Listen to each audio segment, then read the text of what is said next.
चलिए तो आइए आपको दिखाते हैं आईएनएसवी के जो तमाम नए दृश्य हम आपसे साझा करते हैं ओमान से। आइए आपको सीधे दिखाते हैं अब वो। तो आईएनएसवी की अगर हम बात करें तो ये ताज़ा दृश्य हैं जो ओमान से हम आपके साथ साझा कर रहे हैं। कौन दुनिया, और ये भारत की आत्मनिर्भर होती हुई ताकत उसका एक सशक्त उदाहरण है जो हम यहाँ पर आपको दिखा रहे हैं। क्योंकि किस तरह से भारत की जो सैन्य शक्ति है, खास तौर पर अगर हम नेवल ताकत की बात करें, उसको मजबूती देने के लिए हम लगातार रक्षा क्षेत्र में उन्नत तकनीक के साथ मेक इन इंडिया के इस सपने को लेकर आगे बढ़ रहे हैं। आप देख सकते हैं कि कैसे इन तस्वीरों के माध्यम से रक्षा प्रणाली एक और नया स्तर हासिल करती हुई मस्कट ओमान से ये तस्वीरें हम आपके साथ साझा कर रहे हैं। और अहम बात यहां पर यह है कि जिस विकसित भारत 2047 की हम लगातार बात करते हैं, उसे हासिल करने के लिए रक्षा क्षेत्र में आत्मनिर्भर होना भारत के लिए बेहद जरूरी है।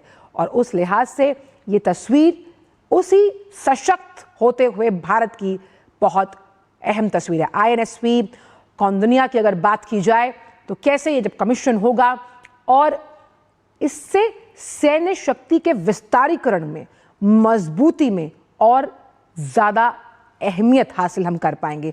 क्योंकि हम जब तीनों स्तरों की बात करते हैं, चाहे वो थल सेना हो, नौसेना हो, वायुसेना हो, ऐसे में भारत की रक्षा नीति और भारत का रक्षा क्षेत्र लगातार अपने आप को मजबूत करता हुआ नजर आ रहा है। क्योंकि जहां हम इसमें रिसर्च एंड डेवलपमेंट के कई स्तरों को पार करते हुए नजर आए, क्योंकि आरएनडी से जुड़ी हुई तमाम कई बाधाओं को दूर किया गया।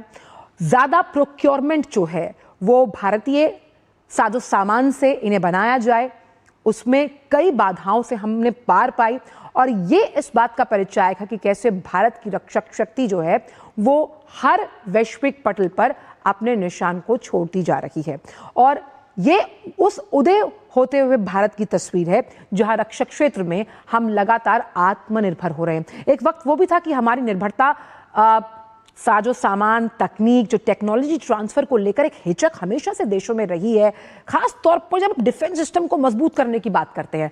उस लिहाज से जब आज हम इस तस्वीर को देख रहे हैं कि कैसे जो भारत की नौसेना की शक्ति है उसमें विस्तारीकरण का काम करेगी ये आईएनएस, और उस लिहाज से अगर देखा जाए तो कैसे हम आगे बढ़ रहे हैं। क्योंकि जिस रक्षा प्रणाली को मजबूत करने की बात की जाए, जिस डिफेंस सिस्टम को मजबूत करने की बात कर रहे हैं, उसमें टेक्नोलॉजी ट्रांसफर एक बहुत बड़ा हिस्सा है।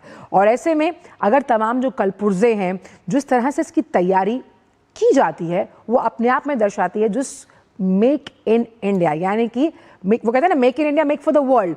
यहां तक रक्षा क्षेत्र से जुड़े विशेषज्ञ कह रहे हैं कि अब भारत दुनिया के लिए इस तरह के रक्षा से जुड़े हुए उत्पाद बनाएगा। और कैसे बनाएगा? जब वो अपनी सुरक्षा करने के लिए खुद ही कमीशन किए हुए तमाम, हम युद्धपोतों की बात करते हैं, हम मिसाइल्स की बात करते हैं, अलग अलग जो रक्षा से जुड़े हुए आयाम है उसमें मजबूती की बात करते हैं, तो भारत लगातार आगे बढ़ता हुआ नजर आ रहा है। तस्वीरें मस्कट ओमान के से हम आपके साथ साझा करते हुए नजर आ रहे हैं। और ये गौरव का पल जब हम आईएनएसवी कौन दुनिया को अपने बेड़े में शामिल करने की बात करते हैं, अपनी नौसेना की शक्ति को और मजबूत करने की बात करते हैं, अपनी नौसेना की शक्ति को और सशक्त करने की बात करते हैं। क्योंकि सामरिक लिहाज से नौसेना कितनी अहम है ये हम जानते हैं।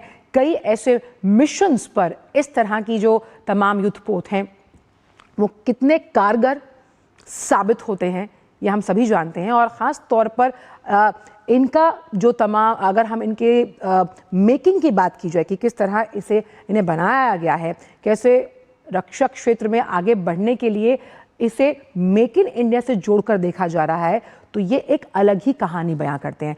कहानी उस मजबूती की, कहानी उस आत्मरक्षा को आगे लेकर चलने की। क्योंकि डिफेंस पर लगातार हमने बजट में भी देखा कि डिफेंस प्रोडक्शन के लिए लगातार बजट के आवंटन को बढ़ाया गया। वो बजट का आवंटन बढ़ाना ये बताता है, ये जताता है, ये प्रतिबद्धता को जतलाता है कि कैसे हम अपनी रक्षा प्रणाली को मजबूत कर रहे हैं। देखिए, किसी भी युद्ध से जुड़े हुए हथियार को बनाने में या इस तरह की जो युद्धपोत होते हैं, उन्हें कमीशन करने के लिए रिसर्च और डेवलपमेंट का बहुत सारे स्तरों से पार पाकर वो हमारे बीच आता है। इस रिसर्च और डेवलपमेंट को बहुत पक्का किया गया, कई स्तरों पर हमने देखा, और उस वैज्ञानिक सोच को इसके साथ जोड़ा गया। अगर हम देखें तो मस्कट ओमान से तस्वीरें हम आपके साथ साझा कर रहे हैं, जहां भारत की नौ सेना की शक्ति को और पंख मिलते हुए नजर आ रहे हैं, और ये पंख उस उड़ान को और ऊपर लेकर असीम संभावनाओं के आकाश में लेकर जाएंगे, जहां हम रक्षा प्रणाली, रक्षा क्षेत्र को संरक्षित, मजबूत और आत्मनिर्भर करने की बात करते हैं। विकसित भारत 2047 की परिसंकल्पना जो प्रधानमंत्री की है, जिसमें हम यंग लीडर्स के साथ साथ इस सोच को भी जोड़ते हैं कि कैसे defence production, defence mechanism, defence transformation और साथ ही साथ डिफेंस रिफॉर्म में हमें आत्मनिर्भर होना है। इसीलिए हमने देखा कि कई ऐसे अलग अलग राज्य जहां पर डिफेंस एक्सपो लगता है, जहां पब्लिक प्राइवेट पार्टनरशिप के जरिए हम मजबूती देने की बात करते हैं रक्षा क्षेत्र को। और उस लिहाज से आज का ये दिन नेवल शक्ति को, नौसेना को, जब हम कहते हैं कि ये हमारे वो प्रहरी हैं जो जल में भी मां भारती की रक्षा करते हैं कि कोई भी दुश्मन आंख उठाकर भी मां भारती की तरफ देख ना पाए। तो आज का ये दिन उसी गौरव को समर्पित INSV कॉनोनिधि, और ये आप देख रहे हैं तस्वीरें सीधे तौर पर मस्कट ओमान से, और ये तस्वीरें बहुत कुछ बयां करती हैं। ये बताती हैं भारत के आत्मनिर्भर होती हुई उस कहानी के एक नए अध्याय की। ये अध्याय जो लिखा जा रहा है स्वर्णिम अक्षरों से, क्योंकि यहाँ मेक इन इंडिया, जब हम डिफेंस प्रोडक्शन में आगे बढ़ने की बात करते हैं, उसके लिए, इसीलिए डिफेंस प्रोडक्शन को मजबूत करने के लिहाज से आज का ये दिन बेहद अहम माना जा रहा है।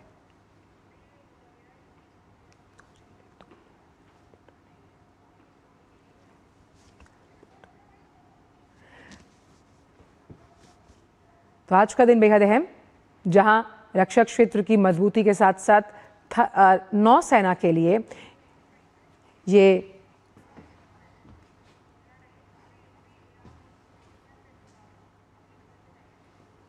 गौरवपूर्ण पल हमारे लिए, जहां